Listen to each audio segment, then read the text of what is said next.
छोटे छोटे लोग आके अपनी बातें बताएं, क्योंकि राजकीय लोग तो बड़े अखबारों में जा सकते हैं, उनका छप जाता है। ये लोगों की बात कोई नहीं प्रिंट करता। न्यूज़ के प्रति वफादार रहना चाहिए, आज वो नहीं रहा है। मेरे आज तक लोग विश्वास करते हैं कि अकेला में कुछ भी आया तो उसमें गलत नहीं है। लोग अपने आप एडवर्टाइज देने आते हैं, हमें ढूंढने नहीं आते।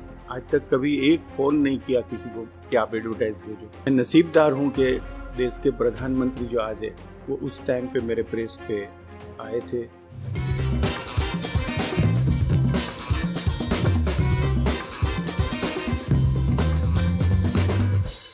गुजरात के सौराष्ट्र इलाके का सबसे बड़ा शहर है राजकोट, और उस राजकोट शहर से एक अखबार छपता है। उस अखबार का नाम है अकीला। अकीला ने इंडियन न्यूज़पेपर इंडस्ट्री के अंदर जो तमाम स्थापित प्रतिमान हैं उनको तोड़ते हुए पिछले 5.5 दशक में जो कामयाबी हासिल की है वो अपने आप में एक स्टडी है। जो सामान्य परिभाषाएं हैं, चाहे लेआउट की या फिर किसी अखबार के लोकप्रिय होने के लिए उसकी मार्केटिंग, उसकी सेल्स टीम रेवेन्यू के लिए आप बढ़िया प्रिंटिंग, ये सारी चीज़ें आवश्यक मानी जाती हैं। आप अच्छी क्वालिटी होगी तब जो है आपके अखबार को लोग कंज्यूम करेंगे, उसको पढ़ेंगे। लेकिन कोई अखबार क्या सिर्फ और सिर्फ अपनी पब्लिक कनेक्ट और वो भी कंटेंट के बल पर लोगों के दिल में जगह पा सकता है कि लोग उसके अपने जीवन का हिस्सा मान लें? अकीला इसी बात की पुष्टि करता है। वो अखबार जो कि राजकोट से 1978 से छप रहा है और उसके संपादक किरीट भाई गणात्रा फिलहाल राजधानी दिल्ली में हैं, हमारे साथ हैं। किरीट भाई, स्वागत है आपका। नमस्कार, बहुत बहुत आपने ये मौका दिया, मेरे लिए बहुत बड़ी बात है। किरीट भाई, मैं आपसे समझना चाहता हूँ, चूँकि आपसे बात हो रही थी, आपने बताया कि अखबार 1978 में आपने इसको शुरू किया। पिताजी भी पत्रकार थे, लिखने का शौक था, आपकी प्रिंटिंग प्रेस थी। वहाँ से हम लोग 2025 में ये बात कर रहे हैं, यानी अगर मोटे तौर पर हम देखें तो 47 साल हो गए उस अखबार के। क्या वो वजह रही कि इन 47 साल में ये अखबार लगातार अपनी ग्रिप जो है मजबूत करता रहा, जबकि मैंने जो अभी कहा कि वो कोई भी चीज़ इस अखबार के साथ नहीं है जो कि नॉर्मली माना जाता है किसी अखबार की कामयाबी के लिए। जी बिल्कुल।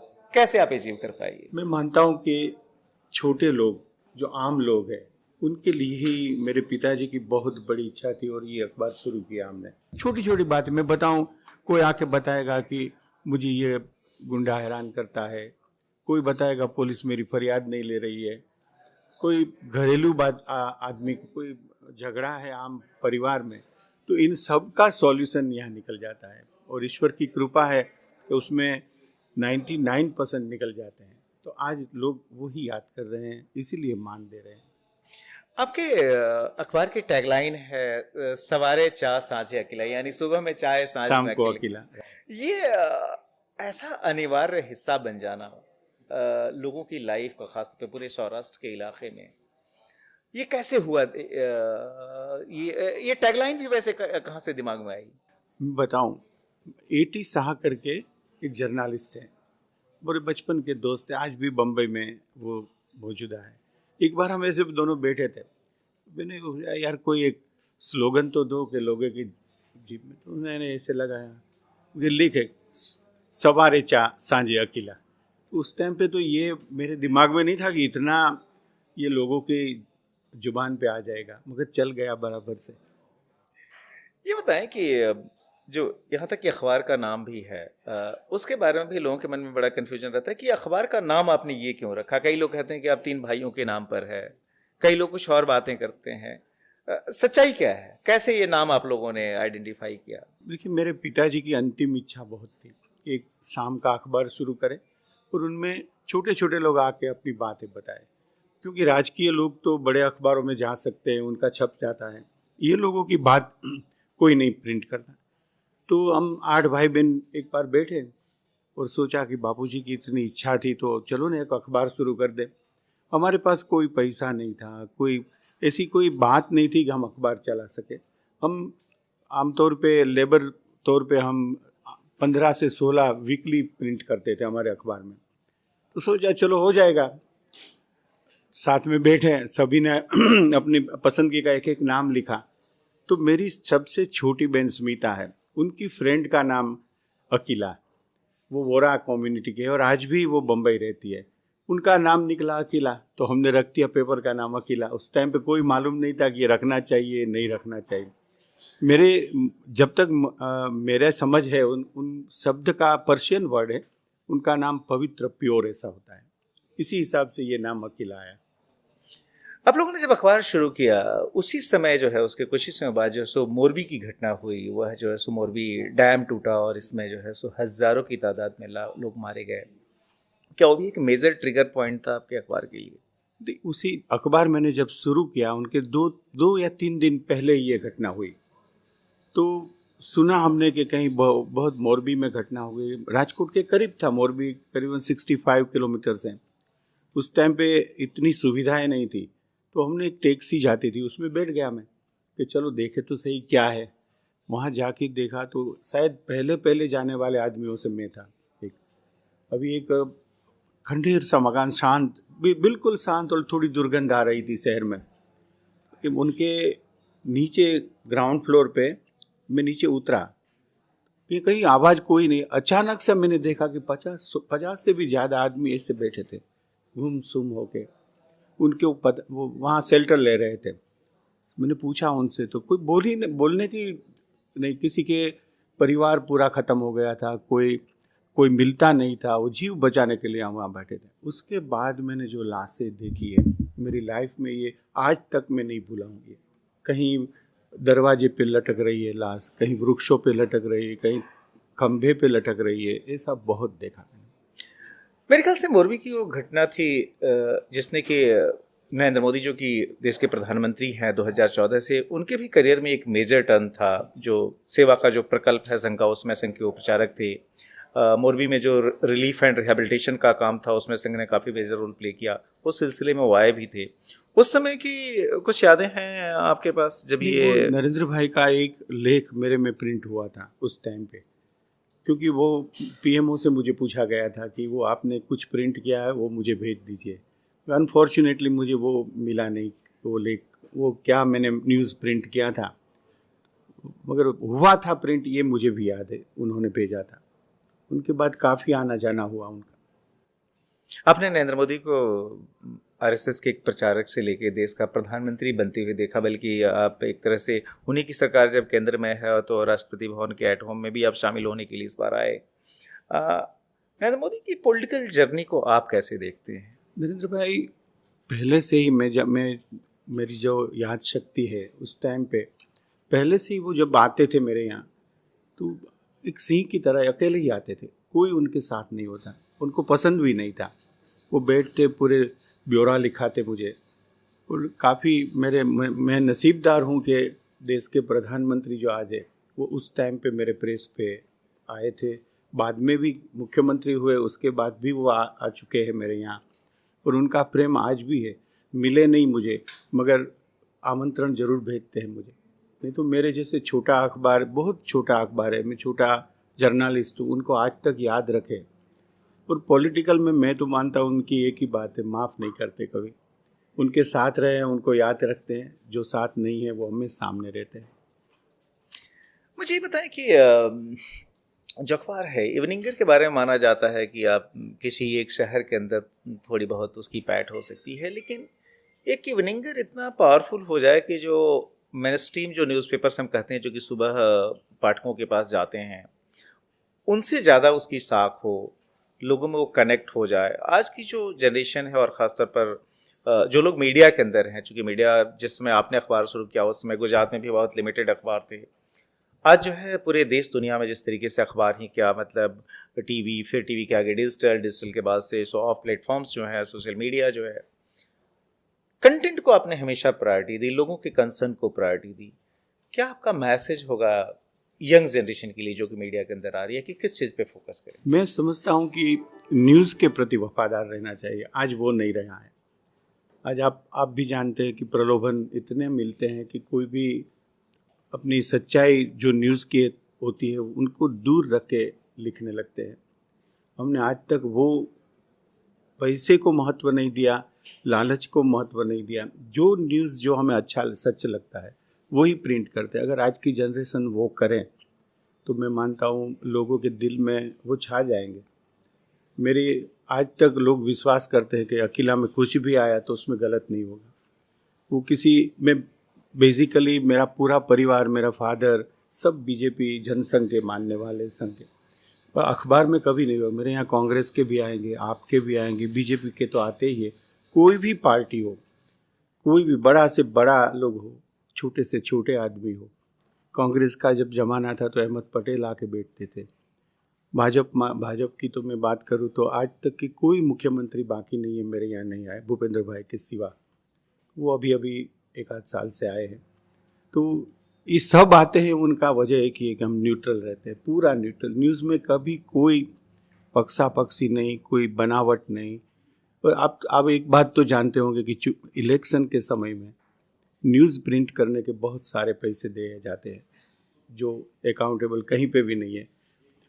ये हमारे जो यहाँ की दिल्ली की प्रेस क्लब है, प्रेस की जो काउंसिल है, उनके हाँ, वो उनके 3 वरिष्ठ पत्रकार आए थे मेरे यहाँ ये समझने के लिए कि ये चुनाव के समय में, इलेक्शन के समय में पैसा देके न्यूज़ कैसे प्रिंट होता है वो बताई। मैंने उनको 8 अखबार दिखाए बेटा, एक ही हेडलाइन 8 अखबार में। आप बताइए ये कैसे हो सकता है। वो समझ गए। और ये अब यही न्यूज़ अकेला में देखिए आप क्या चेंज है। तो जो न्यूज़ की आवश्यकता है, गुणवत्ता है, उसके आधार पर ही न्यूज़ लेते हैं, पैसे से नहीं कभी। और ये सभी लोग जानते हैं कि यहाँ कुछ नहीं होगा ऐसा। आपने प्रेस काउंसिल की टीम की बात की, मुझे ध्यान है कि आपके पास जो अखबार जो कि आप ही के मार्केट में लॉन्च होने के लिए आते थे, वो भी आपके पास कुछ सीखने के लिए आते, तो वो क्या होता था? आपको बहुत ताजुब होगा। मैं नाम दे के भी बताने में मुझे कोई हरकत नहीं है। गुजरात समाचार लो, संदेश लो, टाइम्स लो, चित्रलेखा लो, कोई भी जनसत्ता लो, उन्होंने लॉन्च किया हो, जब संभव लो, सभी ने अकेला में अपनी एड दी है। आज एक हिस्ट्री है ये। वो अब ये दोनों गुजराती के नेशनल अखबारों ने जो 7-7 दिन तक पेड करके मुझे एडवर्टाइज दी है और बड़ा रिस्पेक्ट करते हैं आज भी। वो मेरे ख्याल से मैं न्यूट्रल रहा हूँ, उसी का ये एक उदाहरण है। मुझे थोड़ा इकोनॉमिक समझाइए कि अखबार जो सो आपका, जिसमें कि मैंने सुना है और मैं जो जानता भी हूँ कि उसका न्यूज़ प्रिंट भी आप लोग खुद तैयार करते हैं, मतलब हर चीज़ जो है सो शुरू से लेके आखिर तक। और कोई आपके यहाँ सर्कुलेशन का कोई डिपार्टमेंट नहीं है, कोई मार्केटिंग का डिपार्टमेंट नहीं है, कोई सेल्स का डिपार्टमेंट नहीं है, तो फिर पूरा ये सिस्टम चलता कैसे है? मतलब ये मुझे लगता है कि एक केस स्टडी हो सकती। जी बिल्कुल। एक बड़े अखबार ने जब गुजराती में शुरू किया राजकोट से, तो उन्होंने एक अपने ऑफिसरों की एक टीम लगाई थी कि अकेला का कागज़ बराबर नहीं है, उनकी सहाई बराबर नहीं है, प्रिंटिंग बराबर नहीं है, उनके यहाँ कोई डिपार्टमेंट नहीं है, फिर भी ये अखबार लोगों में इतना प्रिय क्यों है? आपको ताजुब होगा, इतना रिसर्च इन लोगों किया, बाद में ये ऑफिसर्स मेरे पास आए, आप तो कुछ लिखा हो, ये हमें तो समझ में नहीं आता कैसे चल रहा है। और आपको सच बताऊं कि लोग अपने आप एडवर्टाइज देने आते हैं, हमें ढूंढने नहीं जानी पड़ती। आज तक कभी एक फ़ोन नहीं किया किसी को कि आप एडवर्टाइज भेजो, लोग देते ही जा रहे हैं, कभी मांगना नहीं पड़ा है। मुझे भी ताजुब है कि लोगों को इतना विश्वास क्यों है मेरे अखबार पे। आज भी देखो, मेरे पिताजी की बहुत इच्छा थी कि गरीब लोग, इकोनॉमिकल बैकवर्ड है, जिनको अपनी साइकिल बेचनी है, किसी को अपना मकान बेचना है, कुछ छोटी मोटी एक फ्रिज पड़ा है वो बेचना है, तो वो बड़े अखबार में तो ऐड नहीं दे सकते। उस टाइम पे ये डिजिटल मीडिया भी नहीं था जी। तो उन्होंने बताया था कि ऐसा एक कॉलम रखना कि जिसमें 5-15 रुपया में भी, 50 रुपया में उनका काम हो जाए। वो मैंने आज भी चालू रखा है और करीबन हर वीक सैटरडे को 1400 से 1500 लोग आके मुझे जाहिरात देते हैं, छोटे छोटे। वो लोग जब उनको बड़ी जाहिरात देनी आती है तो तब वो अकेला को याद करते हैं, पहले वहाँ दो, बाद में कोई सोचेंगे। ये इसी से जीत गए। ये बताइए, आपके यहाँ जो रिपोर्टर है जो कि कॉपी भी फाइल करता है, क्या वही जो है सो सर्कुलेशन के काम में भी लगता है? क्या वही जो है सो अखबार का ब्रांड एम्बेसडर भी है? मैं सोचता हूँ वो हो सकता है।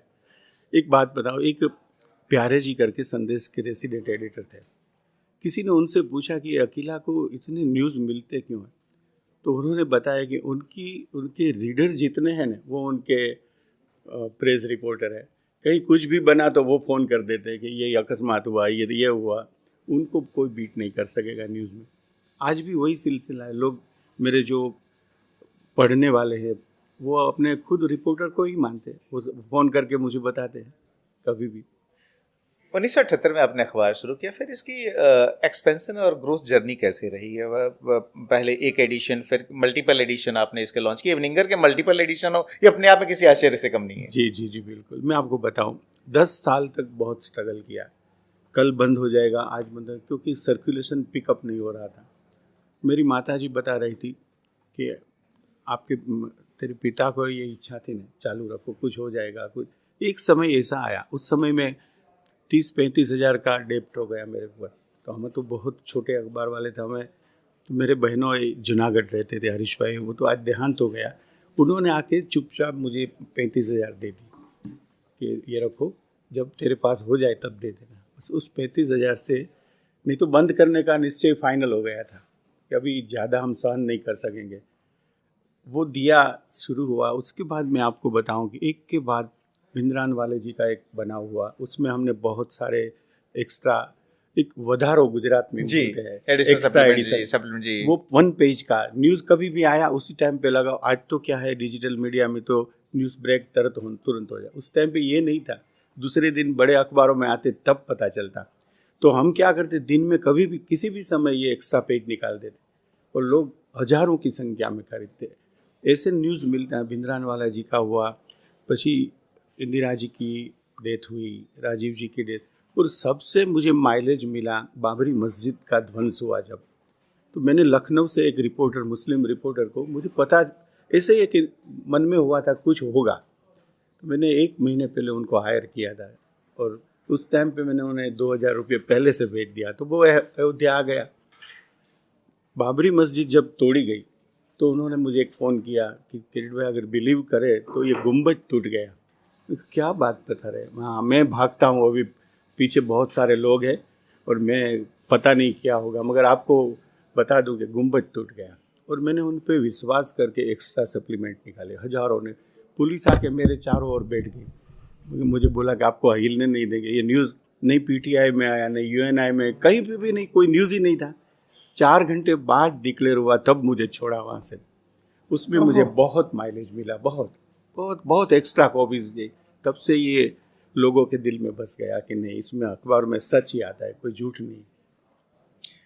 राजकोट में कोई भी बड़ा से बड़ा राजनेता आए, चाहे मुख्यमंत्री हो, एमपी हो, मिनिस्टर्स हो, चाहे सेंटर के हो, राज्य के हो, सब अकेला के ऑफिस आना जो है एक तरह से अपनी वो ड्यूटी का पार्ट मानते हैं। इस तरह का ट्रस्ट आप कैसे जनरेट कर पाए कि जो एक आम आदमी है और ये बड़ा से बड़ा आदमी है, हर कोई जो है सो आपके यहाँ आना जो है वो अपने को बड़ा सहज पाता है? मुझे याद है कि एक बार शायद केशु भाई पटेल आपके पास आए थे और कोई सामान्य आदमी आ गया था। हाँ, मैं बताऊँ, केशु भाई को हमारे सौराष्ट्र का गांठिया बहुत प्रिय था, तो वो खाने आते थे कभी, जब मुख्यमंत्री थे वो। एक बार आके बैठे, हम दोनों गांठिया खा रहे थे, तो हमारे 2 अखबार बेचने वाले, 2 फेरिया बोलते हैं उनको, आज वितरक बोलते हैं उनको, वो आ गए लड़ते झगड़ते ऑफिस में कि मेरा टर्न है, ये मुझसे नहीं देता, ये झगड़ता है, आप उनको वो। तो केशु भाई तो स्वभाव से बहुत गंभीर सीरियस है, तो बैठ गए ऐसे, बोले नहीं कुछ भी। 2-4 मिनट में इनका मामला ख़त्म मैंने कर दिया, वो चले गए। बाद में वो बोले, किरीट भाई ये क्या है, मुख्यमंत्री आपके ऑफिस में बैठे और कोई भी चले आए ऐसे। मैंने कुछ नहीं, शांति से कहा, केशु भाई ये लोग आते हैं तो आप आते हैं, नहीं तो आप मेरे यहाँ क्यों आते? वो खड़खड़ाहट हंस पड़े, और आज भी वही सिलसिला चालू है। धन्यवाद किरीट भाई जो है सो अपने ये सारे अनुभव साझा करने, खासतौर पे अकेला की कहानी बयान करने के लिए। तो कोई अखबार कैसे सफल हो सकता है? उसकी कहानी सिर्फ कंटेंट के बल पर, अपने कनेक्ट के बल पर, लोगों से संपर्क के बल पर। किरीट भाई और उनका अखबार जो है अकेला, इसका जीता जागता उदाहरण। धन्यवाद एक बार फिर से आपको आने की। जी, बहुत बहुत धन्यवाद।